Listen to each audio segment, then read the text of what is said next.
mind, but she's out of state. He leaned against the windowsill. I think I can have her here in a week, by next Monday. Mitch folded his arms, his expression hard. Some girl you met at a club, Matthews? Someone you made drunken promises to? Is that what you want me to wait for? No. Dane held up his hand. She's the real deal. Give me a chance. A moment passed when Dane wasn't sure which way the casting director was leaning. Then Mitch swept up the 6 files and the clipboard and shot him a look. 1 week. He was halfway out the door when he turned once more and met Dane's eyes. She better be good.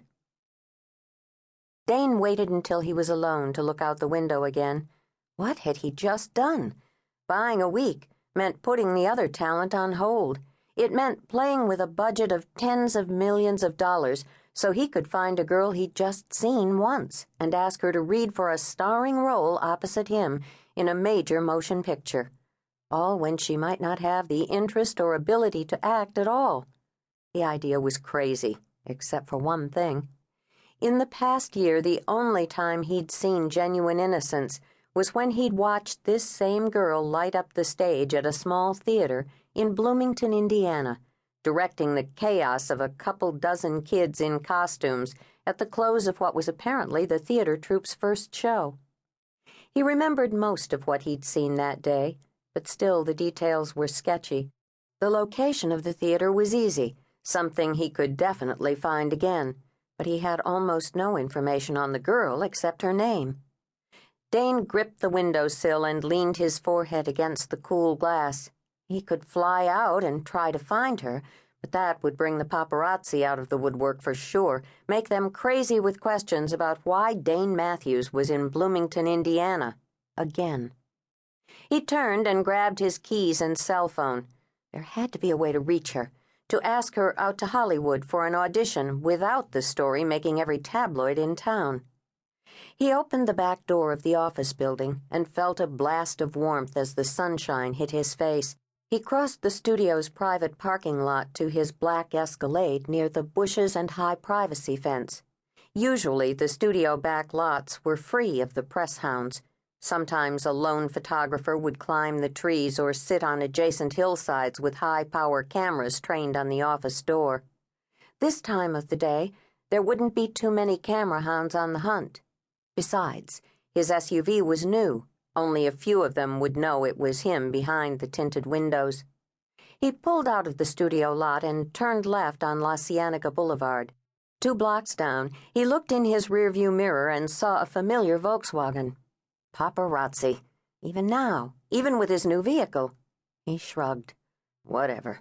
They can't crawl into my mind. Once in a while, he liked to lead them on. He glanced in his rearview mirror again and shrugged. He could use a little amusement. He turned into the Starbucks strip mall, but instead of stopping in front of the coffee shop, he parked near the Rite Aid 3 doors down. He grabbed his baseball cap, slipped it low over his brow, and headed inside. There wasn't another person in the store. Dane dashed to the magazine rack and found the current editions of each of the 4 national gossip rags, the colorful, busy magazines that reported all manner of information regarding celebrities. The old, white-haired man at the register didn't recognize him. That'll be $9.58. Dane gave the man a $10 bill. Dane walked outside, scanned the parking lot, and found the Volkswagen and the camera aimed straight at him. Then, with broad, dramatic gestures, he jerked one of the magazines from the bag and appeared to stare, shocked, at the cover. He covered his mouth and pretended to be absorbed in some scandalous story. After a minute, he saw a group of teenage girls headed his way. They hadn't recognized him yet, but they would. He slipped the magazine back in the bag, saluted the photographer, and slid back into his SUV. The fun was over. Enough of the cameraman. He hit the lock button on his keychain, made sure his windows were rolled up tight, then pulled into the Starbucks drive-through lane.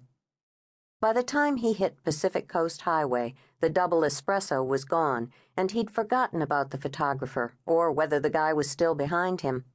The girl from Bloomington. That's all he could think about now.